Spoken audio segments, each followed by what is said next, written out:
Hey, this is attorney Elizabeth Potts-Weinstein, and today we're going to talk about how to form a professional corporation in California. So if you're someone who is a licensed professional of some kind in California, you may not be able to form an LLC, a limited liability company. Now, in other states, you can. So this is something that is very, very, very state by state. In some states, you can file just a regular LLC. In some states, you can file a professional LLC. We don't have that in California. In California, you can be a sole proprietor. You can be a partner, just a general partnership, if you use multiple people who are operating business together as a licensed professional, or you can form a professional corporation. That's your only other choice.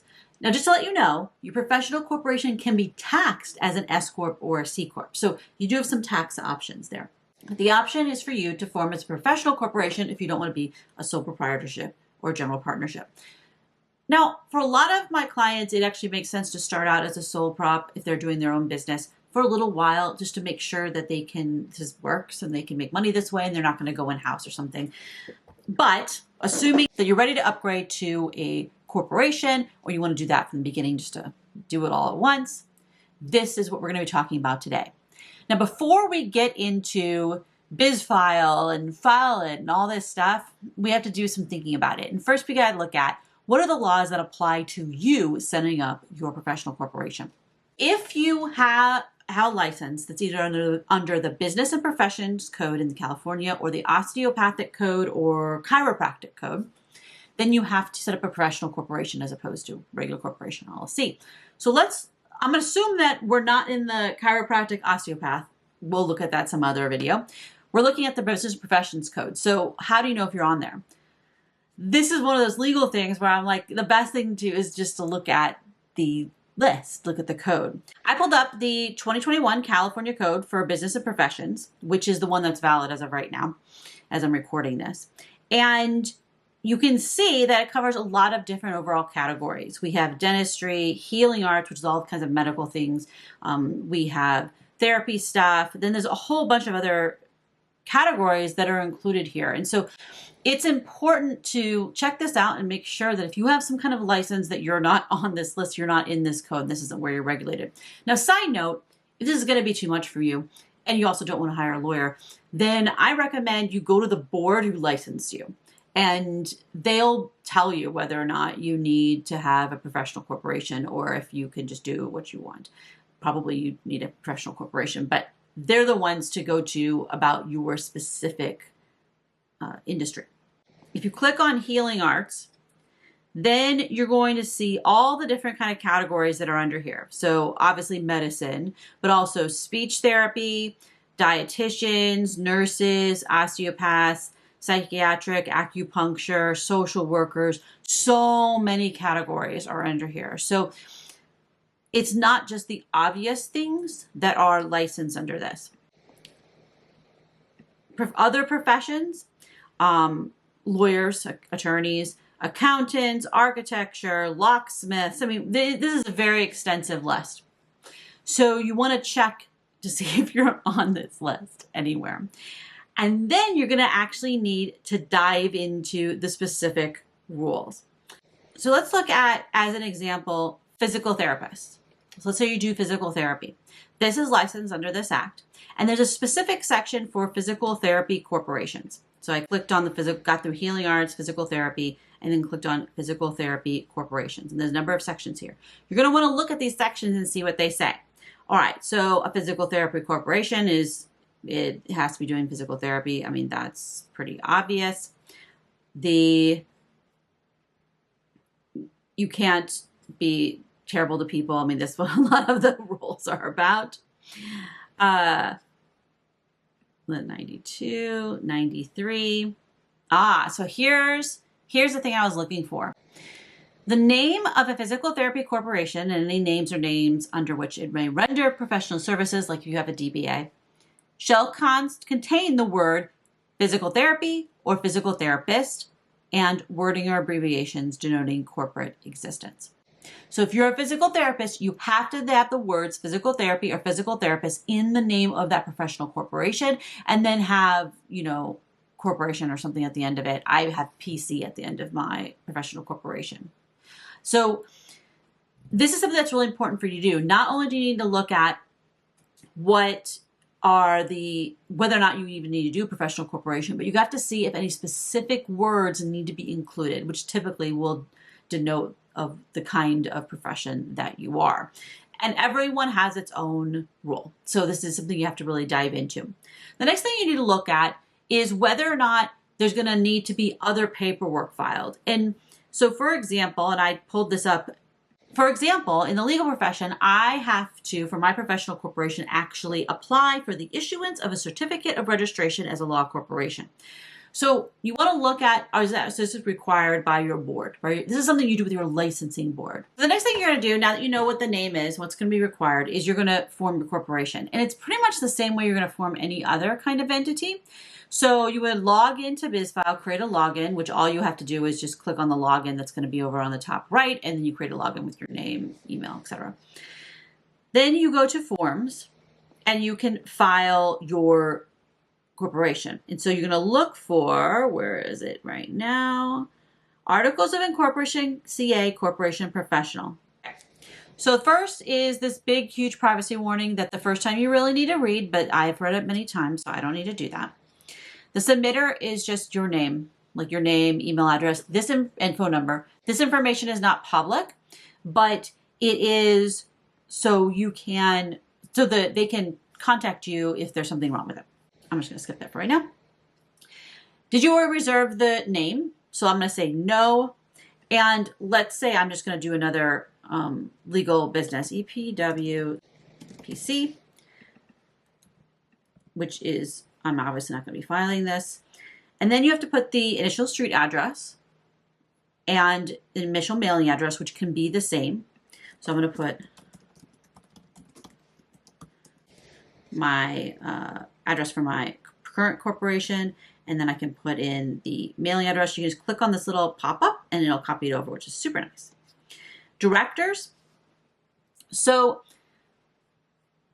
you do not have to name directors here. I say don't do it, and then you can do that later. We want this to be as simple as possible. Your agent for service of process, I'm going to put myself. But that means the address is going to be public.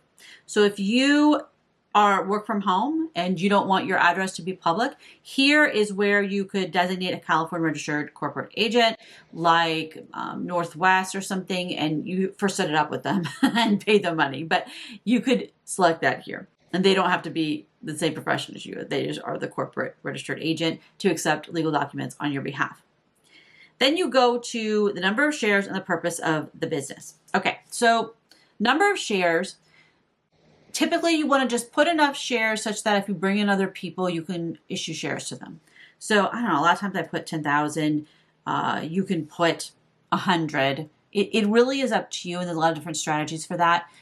In certain profession, there are times where you're going to need to do other filings based upon the number of shares and how many shares are outstanding and how much money is on the line.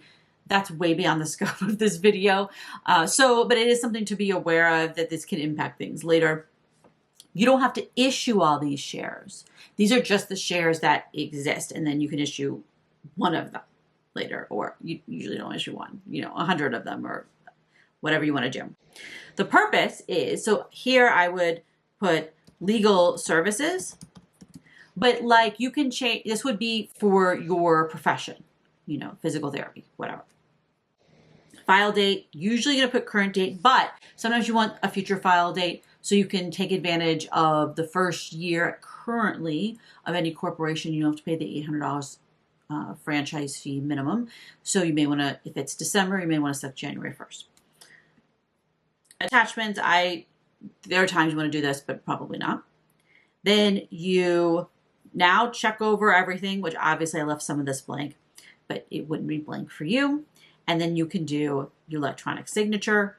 You put in who is the incorporator. This does not have to be someone who is licensed professional in your profession. It could be an attorney. It could be anybody. You put today's date. I don't know why you put another date.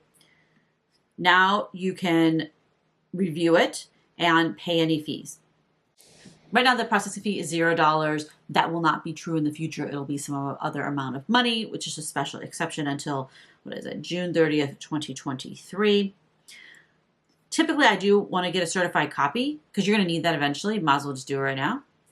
Typically, you're going to do standard filing because who wants to pay an extra $750 to get same-day service? But you do have that option if for some bizarre reason you need that. And then next is actually filing it online, and then it would also send it out to signature if other people are going to sign it. Obviously, I'm not going to be doing that. I'm abandoning this now. Once that's filed, you have to wait for them to review it, which will be typically, lately it's been 3 to 5 business days, but sometimes it could be longer. They're going to review it, make sure it was done correctly and filled out correctly, and then they'll send you notification that it was accepted. Now, if that happens, you may not be done. Well, you're definitely not done. There's so many other things you're going to need set up. But for your particular profession, you may have to do a filing with your licensing board. So for example, as a lawyer, I have to file before the California State Bar an application for issuance of a certificate of registration as a law corporation. And so here I have to put the name of the law corporation. I have to put, my contact info or whatever. And then I have to create a whole bunch of documents. And this is something that I had to do years ago when I set this up. Because the thing is, when you have a professional corporation, it can only be owned by people who, and the officers and all that stuff are typically only can be owned by people in that profession. It's not that simple. It is more complicated than that because it depends on your exact industry, what the rules are in that exact industry.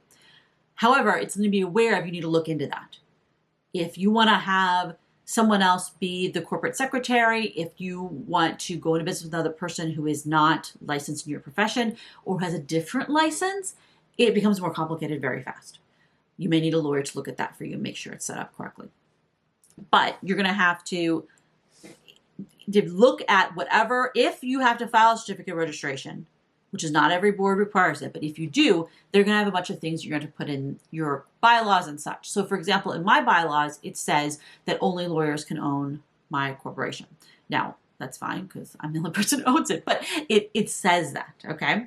And you're going to it also is on my stock certificates that only someone who's a lawyer who's licensed by the California State Bar can own any of these stock certificates. So you're going to have certain requirements that were required.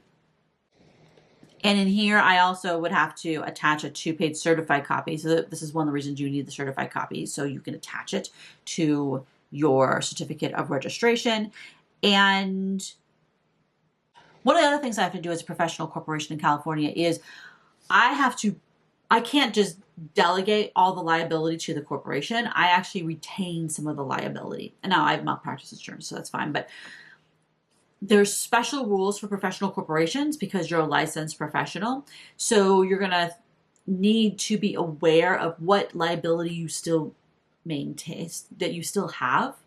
And, your professional liability insurance will be handling that most likely. And obviously, hopefully you won't be committing malpractice, so it'll reduce some of the risk as well. But the idea, and I think that's really important, is to understand that professional corporations do not take away all your liability in the same way it does for someone who's not licensed. It's a bit more complicated than that here.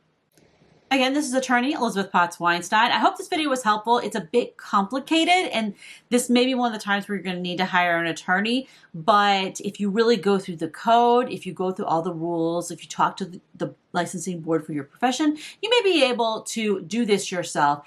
But you're going to have to really, really pay attention to all of the details. If you have any questions, feel free to post them below, and I'll try to point you in the right direction. Thumbs up if you found this video helpful. Subscribe if you'd like any more videos like this. I'll talk to you later. Bye-bye.